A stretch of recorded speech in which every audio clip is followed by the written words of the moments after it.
watch my knees, guys. Your guys both have big heads and they hurt like hell when you smack my knee.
You okay, Mouse?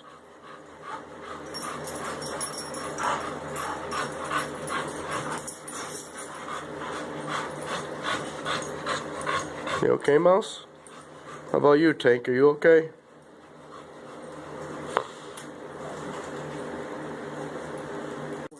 So it does maintain a little bit of curve when it goes into fuselage. Happy with that fit? For some glue down and glue down. Well, and as you can see, I don't know how to put a proper B on my B fold because it's backwards. So I gotta go back and change this. Check your kit and see if it's the right way by now. But the B is backwards, but it doesn't change where it's supposed to be. And that is a B fold, which means your bottom cheek goes on the bottom, your side cheeks go next to it, not on top. So we'll have a B fold. We're gonna go ahead and do this. It should be all kind of doing the fuselage. One at a time, slowly, don't want to rush it. This is like nice and 90 degrees. And change it to the bottom plate. Repeat the process on the other side. always push against that table whenever you're doing a B-fold or an A-fold. Use the force that you're folding up, push against that table, and let that table be your friend. Now this piece here is actually completely optional, but you can choose to use it if you want. One thing I did not like about the Cliffline and some of our other designs is this open cavity right here. And if you look at the stock real Mustang, this area is actually covered with a beautiful duct. And the fuselage is very, very streamlined and very nice looking. When you put a nice big spinner on the front, you don't want to see this big open cavity in the cabin when you get hanging out. What this will become is a door for the front of your fuselage. And you can choose to use this step and wrap this in velvet or in poster board. We're going to cover that step a little bit later, but you just want to verify that it fits nicely. Nice thing about this is your battery is back here. You need to make this connection here. What this will do is it will just simply hinge open and give you battery access, and then you can close it back. And that will also later when you put this aside.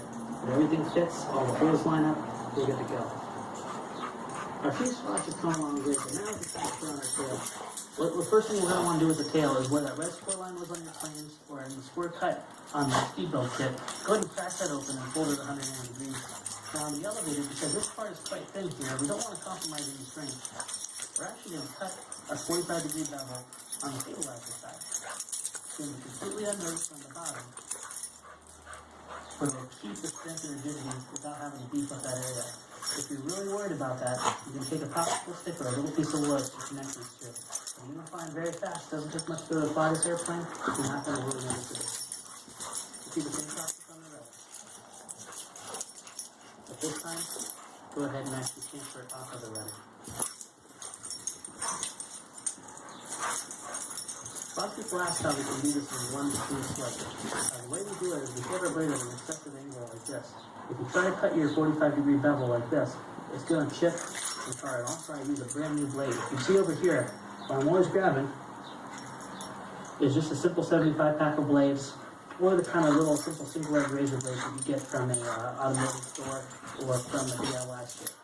These things are very cheap. I think a whole pack of them costs about $6, and I go through them a lot. But by going through them a lot, you're going to get nice clean edges. So when you cut this, you hold that excessive angle, it's going to guide right through. You can cut very, very thin slices with no problem. Make sure you take off enough. They have adequate flow both directions. It doesn't have to be too excessive, only about 16 feet. One thing that we did early on, and that I was really telling this one doing on every airplane, is reinforce with a low about high fluid. And these things are lasting longer and longer now because you're getting better and better as a pilot and you're crashing them. So you want them to last longer, but the speed on the joints can happen eventually. So what we're going to do, we're simply going to press the nozzle of our hot glue gun right down to a very thin bead of glue right over that seam. And we're going to take a little flat piece of foam and we're going to scrape as much out of that seam as possible. So all that's left is the hot glue that is impregnated the foam and the paper. We're going to set that aside and let it dry for the other. We're going to do the exact same process on the other side. Now our hinges are nice and dry. You can feel a little tacky. If say they are a little tacky or in a hot climate, sprinkle a little bit of talcum powder in there and it'll take away the stick. We'll go ahead now and cut out 3 little cavities here. They're going to line up with the rudder and the fuselage. Now the open seam, or the open hinge, is going to face towards the bottom, and the top of the rudder is going to slide right on top here. Make sure you don't push down too hard and tilt this back. You want this to be nice and flush on the bottom seam here. We're happy with the fit. We're going to put a little bit of glue here.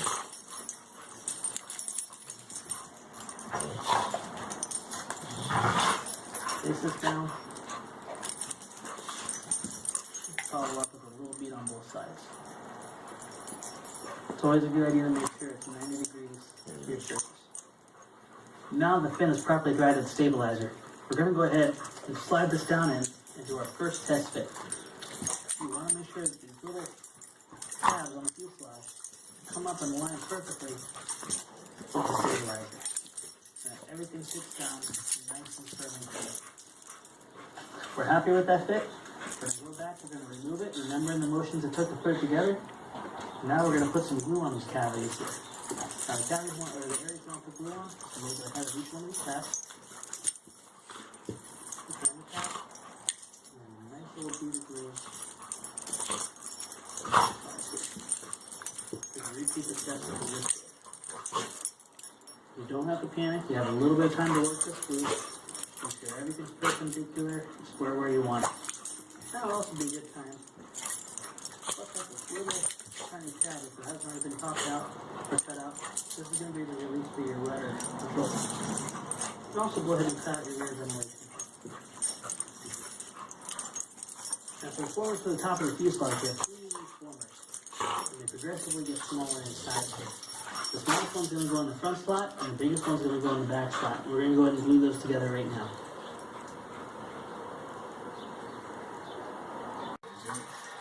Sorry for the volume, but I'm watching my wrestling while the dogs play. Always flipping off the second rope of the neck breaker. I don't think the ever seen that move in his life. We got a lot of stuff Evolution's never seen in their big long careers with all their world championships. We're going to show them payback. That's something else. Oh, much ready to improve from Batista. And just like that, the animal back in control. They got stabbed and all that stuff like that. Except a little over-aggressive there. But you know what? We're over-aggressive types of people. There you go. Is that enough to put Batista away? Come on, sir. Triple H getting closer and closer to the inside of that ring.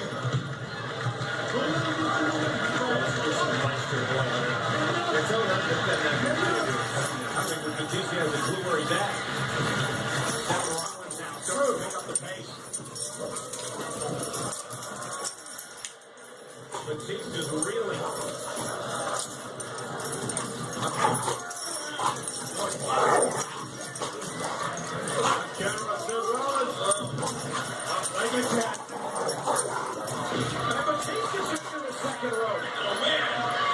Come on, sir. Keep it going, buddy. It may be about being interesting. Come on, buddy. Seth Rollins about to go high risk, and when Seth Rollins goes high risk, it is high risk.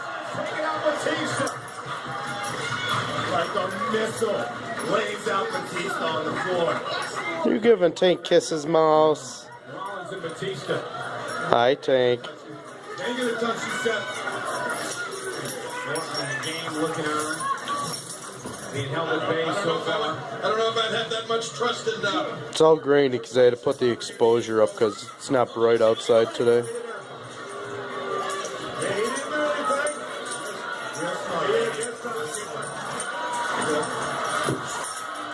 I'll tell you what he did do. Roman Reigns has just he tipped off the shield. Lost the headset. That's what Rollins did.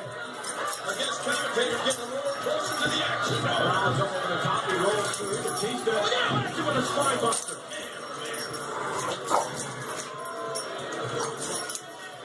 I can't wait to get a new phone. Once the new Galaxy S phone comes out for Verizon, that's what I'm getting.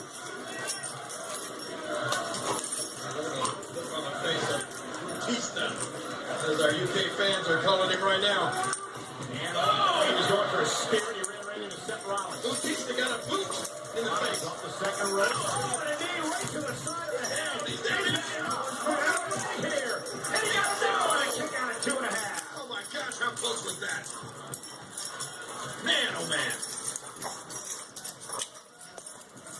Boot to the face and then a knee to the side of the head. I thought the animal was done for. So did Seth Rollins. WWE fans here in the UK cheering Rollins on. He's going to go up top now. And look at the game. Triple H. Triple H getting involved. Ambrose makes it pay. And now they're brawling right out here in front of us. Triple H holds Ambrose. Randy Orton from behind. Watch out. Now Ambrose When they fight like that anymore, I just let them go and let them burn themselves out. Orton scrambling away. Instead of breaking them up and yelling at them.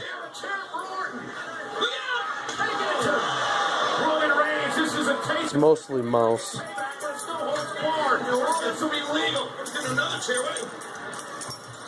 Mouse has been sick the last week too. So he's actually taking the same thing I just finished taking. He's taking a Z-Pack.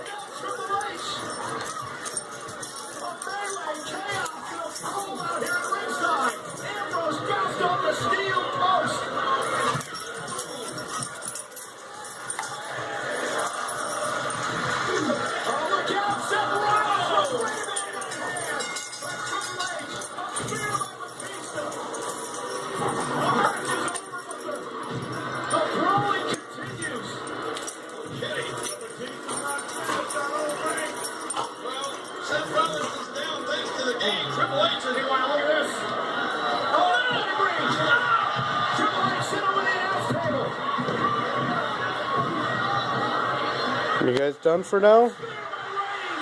You guys all done for now? Are you done, Tank? Are you done, Mouse? Tank, come up here. Tank, come here. Tank. Come here, say goodbye. Come up here.